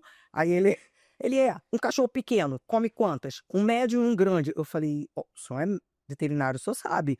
É muito da saúde do animal. Tem cachorro, o senhor vai pegar aqui um beagle. Tem o beagle crossfiteiro, que faz, né, Os que corre, exercícios que lá. fica atlético, e outro que tá obeso. Eles podem comer a mesma coisa, é um cachorro de porte pequeno. Pode? Não pode. Então, só tem que analisar ali o que que aquele cachorro... Tem outros que nem vão poder comer, porque é para cães saudáveis e tal. Então, assim, eu só quis lançar, a gente só lançou quando eu já estava realmente dominando o assunto e pronta para qualquer questionamento. Porque eu nem ia dar minha cara a tapa para estar alguém, que é isso aí? Que farinha é essa E que você você não botou? sabe A responder. massa é com farinha de arroz, banha de porco, gema de ovo, né? É um produto extremamente palatável para o pet. A gente pode comer, feito na nossa cozinha, com ingredientes de qualidade, com ingredientes de humano. Não leva resto disso, nem resto daquilo. Até eu brinco com o tutor, falo, ó, não é porque o fígado caiu no chão que a gente vai pegar e vai botar de volta porque é pro cachorro. Tem uns clientes que já comem a empada. Então é feito com todo um cuidado. Inclusive, a gente viu que o fígado precisava ser um fígado vindo embalado a vácuo de um frigorífico, porque o fígado comprado em balcão de açougue, como pega com a mão aqui e já é manipulado, ele vinha com um índice muito maior De de bactérias. bactérias, entendeu? Caraca, então Até isso. cuidado muito rigoroso. Um cuidado. Na época a gente teve que mandar para um laboratório em Caruaru, que era um dos poucos que estava aberto, porque a faculdade ainda estava meio que fechada, que era vindo da pandemia, ainda não tinha voltado, não estava com laboratórios aqui fazendo. Foi uma novela. Aí lançamos só 1 ano e 3 meses depois, e foi um sucesso. Então a gente, quando encerrou as operações em Recife, a gente deixou um legado lá, que até os meninos do meu marketing falam, Dona Priscila, até hoje o pessoal pede para voltar, tem uma saudade, eles ficaram com muita saudade. A gente foi considerado no Shopping Recife um dos melhores atendimentos do shopping. O pessoal vinha, também tentava roubar os nossos funcionários, porque eram treinados. O cara chegava, a gente não tava, fazia assim, quem quer trabalhar comigo, pago 150 a mais e só, o único que pré-requisito só precisa ter trabalhado na Empadinha Barnabé. Entendeu? Eu falava, meu Deus do céu, tá difícil. Falei, até em Recife, entendeu? Porque treinava. E fomos considerados, a gente ali tinha um dos melhores atendimentos, inclusive com os funcionários do shopping, porque lá tinha uma coisa um pouco enraizada de tipo assim, eu via que você era funcionária da área de serviço, Você é igual a mim, mal. eu trato mal. Tratava mal. Aí eu falei, aqui de jeito nenhum, a gente vai acolher essas pessoas e o nosso produto é acessível. Eu me virava nos 30 para vender lá. Por exemplo, lá tinha um estacionamento que você tem uma tolerância de 15 minutos. E eu falava, fale pro cliente que se ele estiver por aí de carro e ele quiser ligar pra gente, a gente deixa o pedido dele pronto, ele entra e a gente vai na porta, que na saída da Renner ali. Era onde tinha a Renner e ai, Jesus. Lá no, Pronto, na saída. E entregava para ele na porta, era o tempo dele sair e não pagar estacionamento. Mas tudo é uma forma de você pensar para poder vender. Entregava dentro das lojas no shopping, o menino saia por dentro da Renner para entregar não sei o que a pé. Eu falei, se eu puder botar um patins no menino, eu boto. Para poder ir. Isso é colocar o cliente no centro, né? Hoje a gente vê as não às vezes precisar colocar o cliente no centro do lugar. Não faz nada pro cliente. Aí fica só com a cultura e o nome bonitinho, coloca o cliente no centro. Mas é isso, é você pensar na necessidade que ele tem e você atender a necessidade dele, e não a sua. Quando veio aquela história da pandemia, o takeaway, que é pagar antes de pedir, não sei o quê, eu já fazia isso há muito tempo. Era antecipe seu pedido, já tinha um panfleto. Eu falava, pronto, Bessa Shopping ali, é terrível para você estacionar, é uma vaga, não sei o quê. Eu me coloco no lugar da cliente, eu fico, você com filho pequeno, tem que procurar uma vaga, não tem, dá 3 voltas no quarteirão, é muita vontade de comer empada, né? Aí arruma uma vaga, tem que descer com o menino, porque você não vai deixar o menino do carro, né? Aí, pra chegar lá e saber que você aqui ainda tá assando. Ah, não. Falei, olha, liga que a gente antecipa seu pedido, já deixa prontinho. Quando você parar o carro, a gente já leva pra você no carro. Você não precisa nem procurar estacionamento. O que ficar melhor pra você. A gente leva a maquineta, não cobra. Então, sempre foi pensando nisso. O difícil é você fazer com que o time faça, a equipe siga aquilo ali, e que aquilo seja propagado. Que vire cultura. Que vire uma cultura dentro da sua empresa. Entendeu? Então, assim, é uma luta constante. Pronto, fechamos em Recife, viemos para cá. Só ficou de uma pessoa. Encerramos a operação. Não foi fácil, porque a gente estava numa fase muito legal, a gente estava com umas equipes muito boas. Os funcionários choraram muito. E teve um que eu fiquei arrasada também, que a gente já tinha se apegado, né? Apego a eles muito tempo.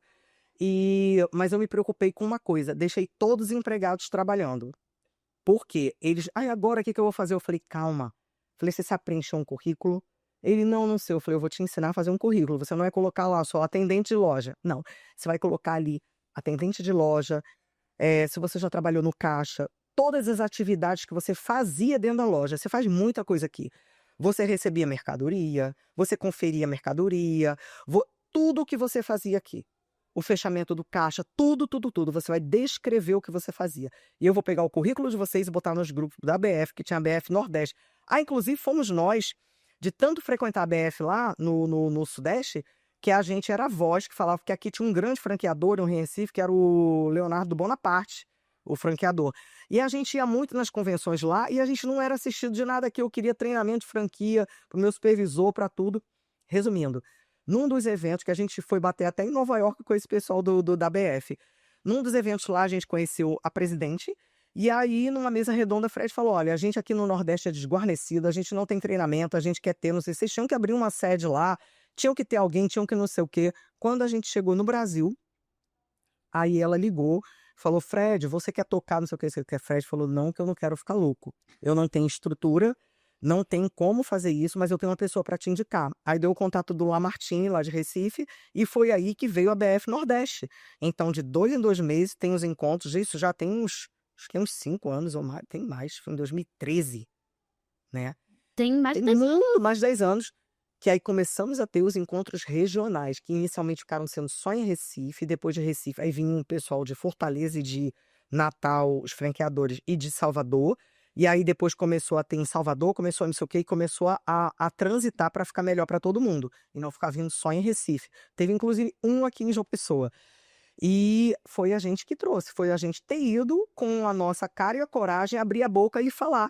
Porque não é você criticar, é você falar a sua dor, é o que você está passando. A gente passava essa necessidade aqui de querer aprimorar, de trazer cursos para os nossos supervisores, para as pessoas que atuavam com a gente com a franquia aqui, que é um custo muito alto. Eu mandar alguém para São Paulo, hospedar lá e pagar o curso todo lá. Sim. Tá entendendo? Não banca um negócio desse. E o tempo que o cara ia ficar fora. Então, isso também teve um dedinho nosso aqui da Empadinha Barnabé e tá realmente até hoje, né? E voltando, peguei todos os currículos deles e falei, nenhum ficou desempregado. Foi Ficou muito tudo lá bonitinho. Tem um lá que hoje em dia empreendeu, tem uma loja de sandália, que era um menino muito legal, que ele tinha nível superior, mas ele, nessa época, trabalhou com a gente. Ele falou, dona Sila, a senhora me acolheu. A senhora me pegou numa fase em que eu estava muito deprimido, estava muito ruim. E a senhora me acolheu e não sei o que, sei o que. Ele recebia tanta cantada para trabalhar em outros lugares, para trabalhar como vendedor na Honda e não sei o que. Ele não ia, não ia, não ia. Entendeu?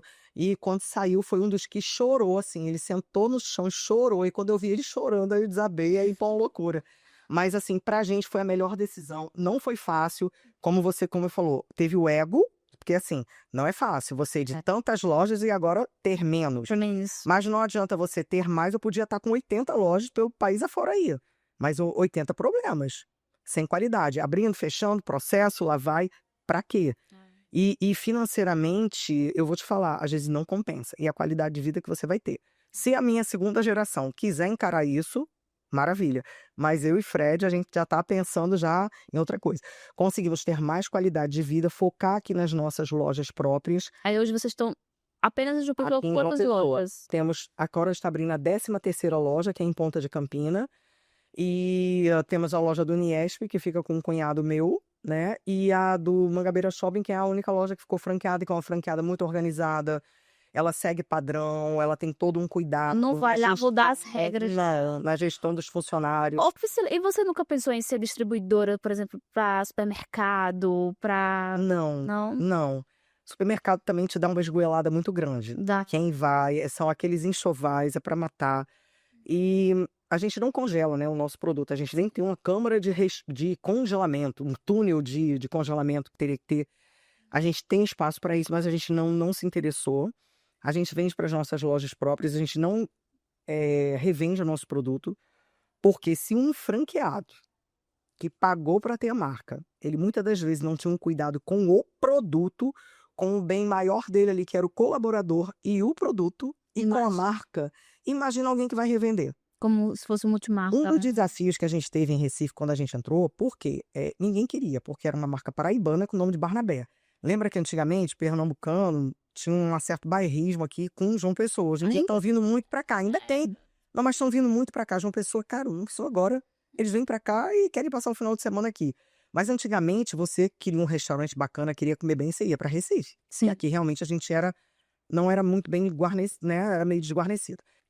Às vezes é melhor você ter um concorrente bom, com qualidade, do que ter alguém que tenha vendido um produto de uma forma inadequada, ruim. O que que acontecia? Quando a gente chegou com o produto empada lá de 2010 para 2011, eu fui trabalhar na Fenearte, que era uma feira de artesanato que tem lá no centro de convenções, uma feira gigante para 800 estandes de artesanato de todo o Brasil, algumas coisas do mundo. E a gente montou a estrutura lá, eu não tinha loja em Recife, fomos para lá. Levei os colaboradores daqui, a gente hospedou ali em Olinda, pousada, eles acharam o máximo. Nossa, adoraram. E aí a gente lá e montou essa estrutura, era perto do palco. E quando a gente ia oferecer empada, o pernambucano fazia assim, ó. Detesto empada. Fazia aquela carinha de azia. E eu já sabia o porquê. Porque massa crua de empada não tem quem aguente. Dá azia. Porque é ovo cru, margarina e farinha. Então aquilo fermenta e fica. E o que que acontecia com alguns concorrentes lá que já tinham? Eles vendiam ela meia crua, não assava direito. Por isso que você viu o menino lá na loja, ele bate, aí ele vira assim, ele olha a bundinha dela, que é o fundinho da empada, pra ver se tá assada. Se ainda tiver meia crua, volta pro forno. Mas lá, o que que acontecia também? A gente aqui tem uma política desde o início. Nunca reaproveitamos empada de um dia pro outro. Eu trabalho com perda. Entendeu? A gente tem isso no nosso Já tá custo. dentro do custo de Isso é uma coisa, um padrão de qualidade, o cliente não sabe. A gente tem gente que fala, R$ 8 é muito caro comparado com alguma coisa. Tem colega nosso que tá dando coisa de graça. Mas tem colega nosso que é concorrente, que compra uma matéria-prima que Deus sabe lá de onde vem. Tem um mercado paralelo aí que vende coisa vencida de supermercado. E muita gente compra. E muitas vezes você vai comer e não sabe a procedência daquele produto. Você pode ver agora a bebida, né? Sim. Uma bebida alcoólica com rótulo, com tudo. Tenta imaginar, pronto, um presunto de prateleira no supermercado que ele começa a visgar ali que não vendeu. Aquilo ali já tem um comprador, entendeu? Entendi. Aí assim, eu vou competir e brigar por preço, Não. eu tô ferrada. Não, o charque que eu uso é um charque de primeira. Já que você falou na fábrica, ele no dia que foi não visitou. Mas é um colchão traseiro que você não encontra no supermercado para vender, aquela manta. Ela vem de São Paulo. Uma manta, o colchão traseiro, a gente cozinha, desfia, tira toda a gordura, tira o fiapinho que fica entremeado entre a carne, você não encontra nada. Meu concorrente lá, quando a gente começou, a empada de charque, ela era moída, cozida com Tudo. toda a gordura, moída com todos os langanhos, misturado com catupiry. Aí ele fazia uma papa daquele, botava na empada. E quando você ia comer, cara, você tirava assim, um langanho da boca que ficava. Eu lembro meu filho pequeno começou a... Aí eu falei, meu Deus do céu, e não sei o quê. E aí, quando a gente chegou lá, se deparou com esse cliente, detesto empada, e não sei o que, a gente falava, aí o que que eu tinha que fazer?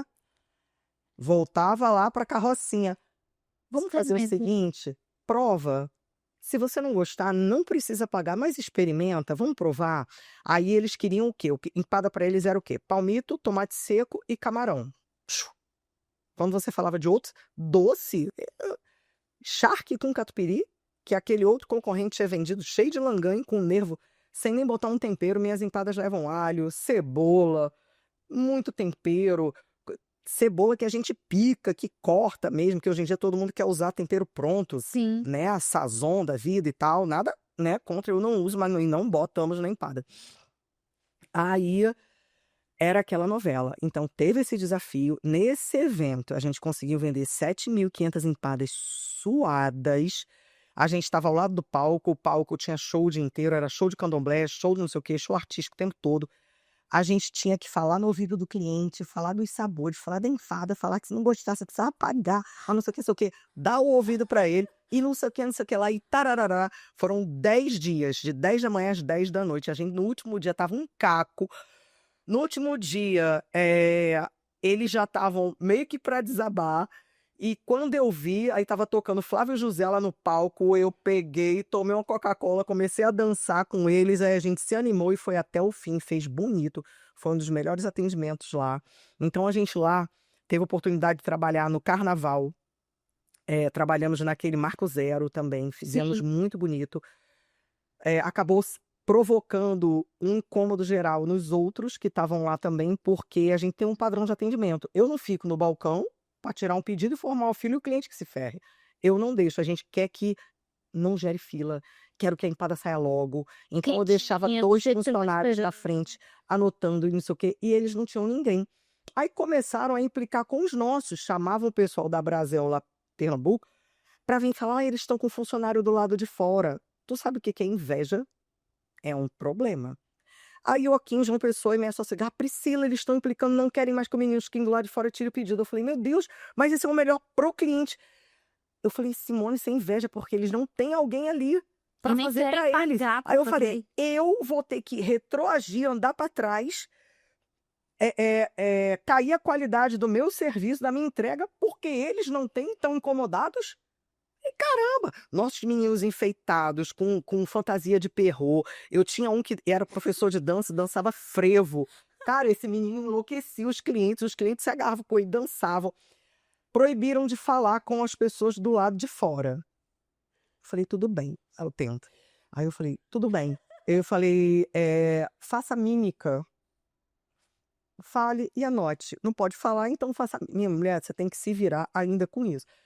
Quando eu cheguei lá, ele tava. Aí chegou um senhor com a esposa, com uísque na mão. Aí ele: Aí ele apontou pro uísque e fez assim: Aí o coro olhou assim, entendeu? Aí virou assim: me deu uma dessa de charque. Aí comeu para de charque com uísque e o povo se matando de raiva. Que, gente, pelo amor de Deus. No ano seguinte, como foi? Todos lá, cada um com uma pessoa do lado de fora. E detalhe, esses que ficavam dentro, muitas vezes era o dono do estabelecimento, que ficava assim, sentava no banquinho e falava: o que que você quer? Cara, ninguém merece. O que que você quer? Como se estivesse fazendo favor, né? Não, mas a gente ainda tem muito essa cultura aqui. Ainda tem alguns lugares que você vai que às vezes é melhor o dono não tá ali, porque é pior. É. Não olha pro cliente, milhares de coisas. Então a gente realmente tem que Não, se rever. o nosso serviço em João Pessoa precisa melhorar muito. Eu vejo muita gente, até em grupos que eu tô, né, de empresário, não, a pessoa fica: não sei o que, o movimento tá isso, que não sei o que, tá aquilo outro. Vive fazendo vídeo de si próprio no Instagram, mas na hora que o cliente chega, aí eu vou na loja da pessoa para conhecer, para comprar. Chego na loja, a própria pessoa não olha para você como cliente. Quer dizer, tá atrás de um cliente que é imaginário do Instagram ou tá atrás do cliente que pisou na loja dele. Você entra, aí nem a vendedora te trata bem. Outro dia eu entrei ali na Edson Ramalho, fui ver um negócio de uns quadros. Ninguém olha pra minha cara. Eu entrei com roupa de academia, rabo de cavalo, tênis, um celular na mão.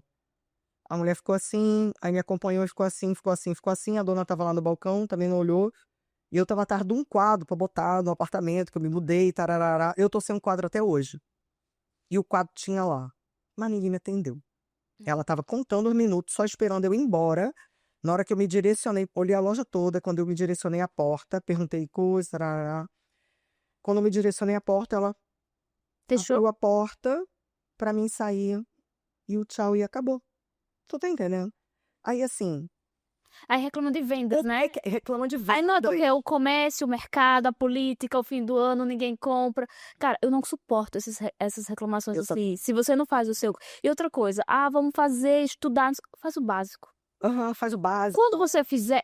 É igual pessoas que querem emagrecer e não sei o quê, mas não vão pra academia e não faz alimentação. E querem o resultado, entendeu? Aí vão lá e. Agora, né, as canetas, basta emagrecer. O básico é o mais simples. Aí e busca o caminho mais fácil. É a mesma coisa das pessoas. Aí vou pro Instagram, bonito, não sei o que, chega lá e não faz o básico. Atender, vender, perguntar, fazer um croissant, uma opção, nada. É. Aí querem que o milagre aconteça no final do mês no caixa. Às vezes tem 7.000 clientes no cadastro do WhatsApp da loja. Outro E dia eu não tava manda no WhatsApp, e não manda uma E não mensagem. manda uma mensagem. Eu fiz uma compra numa loja de uma pessoa dessa. Ela tava: porque eu tenho. Ela não sei o que, como é que faz pra ganhar mais seguidores, não sei o que. Aí essa pessoa na palestra perguntou assim: maravilha, você quer ganhar mais seguidores, mas quantos você já tem? Tem X. Quantos você tem cadastrado no seu WhatsApp como cliente que já comprou na sua loja? Ela: 7.500 por aí. Ela: você faz algum trabalho com essas pessoas? Ela: não. Ela: Pra que ela tá indo atrás de porque mais se você ela vai tem ficar 7? sempre atrás, o cachorro correndo atrás do rabo. Aqueles lá estão abandonados. E eu sou uma delas, porque eu fui nessa loja, eu comprei, eu levei as roupas, eu fiz os negócios. Tem umas coisas em casa, tem coisa que não estava com uma qualidade tão legal, que me arrependi de ter comprado. entendeu? E nunca recebi nenhuma lista de transmissão, nem pedindo para comprar mais, nem mandando que chegou. Nem se apresentou alguma coisa. Mulher, é um negócio assim São surreal. coisas básicas, que é a gestão de carteira, que inclusive eu estava numa parte de mentoria que eu gosto dessa parte prática, falando sobre gestão de carteira, e isso tem gente que tem uma lista de clientes enorme, que é facilmente você consegue vender para eles, mas você fica dando murro em ponta de faca procurando eles. Isso. Um cliente free que nem Você sabe o que entra na sua você é. loja, você não olha nem pra cara dele. Exatamente. Esse básico a gente fez na volta da pandemia. Ô, Priscila, pra gente. Senão a gente passa o resto da tarde aqui. Nossa, eu queria. eu tenho 30 anos, né, de empadinha, ainda tem milhares de coisas aqui. Mas eu queria fazer algumas perguntas para você que vai ajudar quem está nos ouvindo. Depois de 30 anos, depois de acertos e erros, para quem está começando hoje, quer empreender, o que você orienta? Começar. Startar, começa. Do jeito Você tem que. um produto, você acredita naquilo, começa a fazer. Começa a vender, começa a ver se vai dar certo. E aí você vai se ajustando. Vai fazendo contas, números são fundamentais. Você ter número, ter dados, entender o que está acontecendo. Se você não tem os números ali, você fica cego. Você tem que estar fazendo ali a operação, mas você tem que ter uma forma de você anotar, controlar, lançar e saber. Você ter dados. E desses 30 anos, com esses altos e baixos, tentativas e erros, você pensou em desistir em algum momento do negócio? Não aguento mais. Não. Eu falo isso, eu não tive essa alternativa. Eu não sou herdeira, não tenho nada para herdar de ninguém, então o que eu tinha era meu. Tudo que eu tenho, eu construí, a gente trabalhou para ter. Então, assim, eu tinha até uma pessoa que falava, nossa, você é uma fêmea branca privilegiada. Eu falei, eu não sou. Eu posso ser branca, posso ser fêmea, posso ser até bonita, mas tudo que eu tenho foi com muito suor. Foi trabalhando, foi correndo atrás e não desistindo. Eu que sei aqui os esporões que eu tenho no meu pé, Sim. as dores que eu sinto no corpo, de trabalhar muitas horas em pé. Eu trabalhava 18, 20 horas por dia. Eu não me dava tempo de um descanso, entendeu? De me cuidar. Sempre fui muito vaidosa, sempre fui, mas eu não acabava não me cuidando. Eu achava que eu não podia parar. Parasse era preguiça, entendeu? Então não tinha tempo. Eu não tive essa opção, que é o que eu comentei hoje. Essa semana a gente deu um treino nos nossos colaboradores, né? Que a gente chama de Barrabé Verão. Então a gente reuniu todo mundo, todas as lojas, para poder ter esse contato com a gente conversar. Falamos sobre saúde financeira, sobre finanças, sobre a questão dos jogos, que é um problema sério, que a gente pode até falar disso depois, mais na frente, essa questão dos vícios em jogos, né, eletrônicos. Então a gente trouxe até uma pessoa do Jogadores Anônimos, então ele deu o depoimento dele lá, foi muito bacana, então foi um momento bem especial. E é o que eu falei para eles, porque assim, eu lido com essa geração, né? Eu tenho que estar antenada para me poder lidar com o meu estagiário de 18. Tá entendendo? Que é outra Entender como é que ele cabeça. pensa, ele tem que me entender também, e eu tenho que estar junto ali, a gente tá junto falando uma mesma linguagem. E é o que eu falo, hoje eu vejo que a garotada desiste muito fácil, diante da primeira contrariedade ou dificuldade, não sei o que, já desiste e larga pra lá. E eu não tive essa opção. Minha geração é uma geração X, né? Fred é quase baby boomer. Eu digo que ele tem um pezinho no baby boomer, já mas no X. A gente é uma geração rock and roll, né? Então a gente tem esse lema mais casca grossa. Então, assim, você leva porrada, você cai, você chora, você se arrebenta, você vai lá quase no fundo do poço, mas você vai, respira fundo e fala: vamos embora, tem que trabalhar. Não tem outra maneira. Não tem outra maneira. Eu tenho um pouco disso também. Tipo, eu vou desistir. Cadê meu pai e minha mãe? Não tem. Então, bora apanhar os cacos, aprender e seguir. E às vezes o pessoal fala, quem você se inspira? Eu me inspiro muito também nos meus colaboradores, em quem tá com a gente. Tem gente que tá com a gente há 25 anos, que tá acreditando até hoje, que construiu uma vida com a gente, como primo dele, o próprio Valmir. Entendeu? Então, assim, essas pessoas me inspiram. E só de eu saber, assim, que eu consigo inspirar uma menina que trabalha comigo na empresa, uma funcionária ou qualquer outra mulher aí, mesmo que seja uma empresária, eu já me inspiro sendo ali a minha funcionária, entendeu? E não tenho essa opção de desistir de jeito nenhum. Eu tive uma menina lá comigo que ela se acidentou, caiu de moto e não vou vender essa moto. Eu falei, não venda, sua moto é seu bem, seu patrimônio, é com ela que você chega mais cedo nos lugares. É um acidente, você caiu, tá tudo bem. Conserta sua moto e siga em frente, não se desfaça não. Porque assim, o que não faltou foram pessoas para falar, mulher, essa moto não presta não, pra que você vai de moto? Tu tá entendendo? É perigoso. perigoso. Aí eu falei, bota EPI, se proteja, faça tudo direitinho e vá-se embora, cuida da sua vida. Ela ficou, né? Eu falei, claro, entendeu? Saia na frente. Isso se repete na vida, né? Eu tive uma também que queria ser, naquela época, como é que se chama? Vender imóveis, né? Fazer o curso Corretora? tudo. Ela, mas meu irmão vai me enrolar, eu acho que não vai. Falei, vá. Falei, vá, não fique aqui com a gente, eu não tenho tanto a te oferecer. E vá, sabe por quê? Porque se você fica aqui, eu te incentivar você a ficar, e você olhar pra trás e ver que você poderia ter ido, pode não dar certo, mas você vai tentar E você vai saber por si mesmo. e você vai saber por si mesma, mas não deixe de tentar, entendeu? Ô, Priscila, e finalizando aqui, você tem uma frase ou alguma coisa que se você pudesse, se fosse sua última mensagem para o mundo, você usaria essa frase? Nenhuma frase, eu não Uma tenho. frase, Eu tenho uma palavra, assim, é a persistência, que eu acho que, né, eu acho que falta bastante, principalmente nas gerações agora. Você persistir, persistir, acreditar naquilo ali que você tá fazendo, entendeu? Seguir em frente e o e segredo fazer é com amor, fazer bem feito, fazer gostando, entender que você tem hora que você vai perder, né? Não vai lucrar o tempo todo e fazer o melhor. Ter ética, entendeu? Seguir firme com honestidade, porque hoje em dia você fala assim, parece que é uma coisa. de outro Eu mundo. venho de uma cidade, né, Rio de Janeiro, é muito complicado.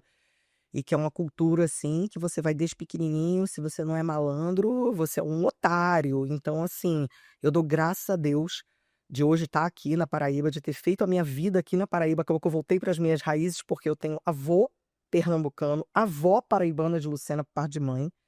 Meu pai é cearense do Crato e meus filhos são paraibanos. Então, eu tenho um de 22 e um de 25. Eu tenho um filho que é autista e é a coisa mais linda do mundo. Ele trabalha, ele estuda, ele dirige. Aí já é um outro assunto também para se falar depois, que é o Gabriel. E é isso. Nossa, eu amei. Eu sabia que a nossa conversa ia ser muito legal. Desde a primeira vez que eu te vi, né? Primeiro eu soube a sua história, chegou primeiro até mim. E depois, quando eu conheci você falando lá, assim, uma mulher poderosíssima, que fala mesmo e que compra as brigas que têm que ser compradas. E sou muito grata por você ter vindo até aqui contar um pouco da sua história. Espero que inspire você que tá aí do outro lado, que passa por obstáculos, saiba que Priscila, que tá em 30 anos, passa, imagine quem tá no começo. Isso faz parte da trajetória. É só não desistir, como você mesma disse. E quem quer encontrar em Padinha Barnabé faz o quê?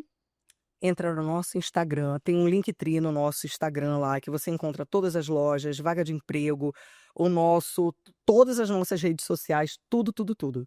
Pedido delivery também, que a gente entrega na sua casa, a gente antecipa seu pedido, Ó. o que for melhor para vocês, nossos clientes aqui. Então, muito Porque obrigada. Padinha Barnabé só não come quem não. Gente, não se esqueça de se inscrever no canal, de curtir, de compartilhar. Pega o link e caminha isso pra todo mundo, porque esse podcast foi criado para inspirar pessoas, para mostrar que empreender é possível, que empreender muda tudo, né? Afinal, se fosse empreendedorismo, a gente não estaria aqui. Então, pega o link, move. é o que move. Então, se inscreve no canal, curte e caminha aí pra todo mundo. E até o nosso próximo podcast.